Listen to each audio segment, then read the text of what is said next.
Sakarat ni tak ada seorang pun yang boleh terlepas dengan sakarat, kecuali bagi mereka yang mati syahid di jalan Allah Subhanahu Wa Taala. Orang mati syahid dia boleh terlepas. Saya akan sebut sekejap lagi tentang kenapa kita bicarakan tentang tajuk ini. Sedangkan sakarat ini Rasulullah berulang kali menyebut, inna sakaratun azim. Sakarat ini satu benda yang menggemparkan dalam hidup kamu.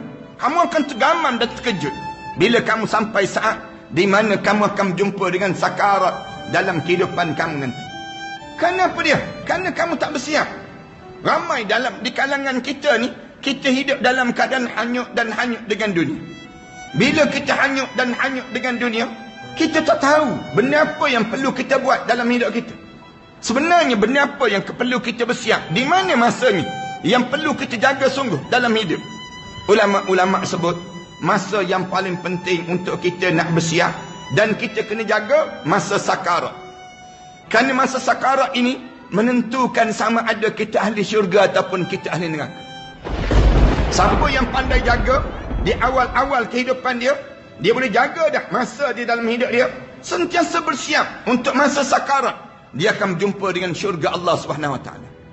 Tapi bagi orang yang hidup dia tak pernah bersiap, tak pernah dalam hidup dia bertemu dengan yang tak pernah hidup dia bersedia dengan masa sakarat, dia akan menempah neraka yang akan dilalui saat ngeri yang dia akan sampai masa di waktu mana dia melalui saat sakarat itu sendiri.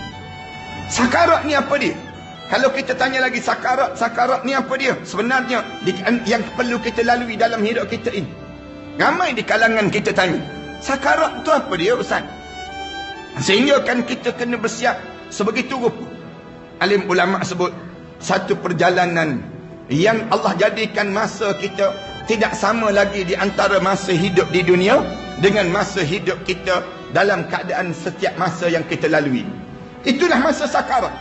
Allah mengubah masa di kalangan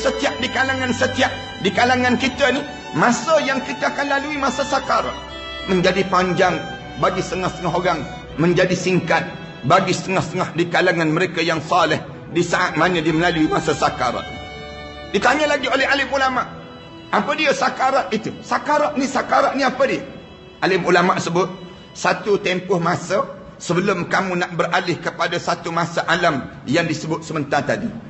Allah bila nak masukkan kita ke alam yang disebut dengan alam kandungan ibu, Allah jadikan satu masa yang penting dalam hidup kita yang ditemukan di antara sperma dengan yang disebut dengan ovum yang keluar daripada ovari orang perempuan.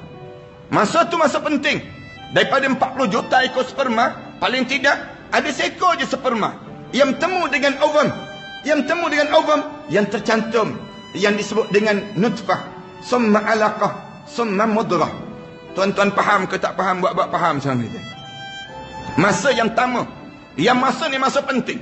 Tak semua benih-benih yang keluar daripada lelaki dan benih-benih daripada perempuan yang ada, yang keluar tersebut dicantum menjadi manusia. Tak semua.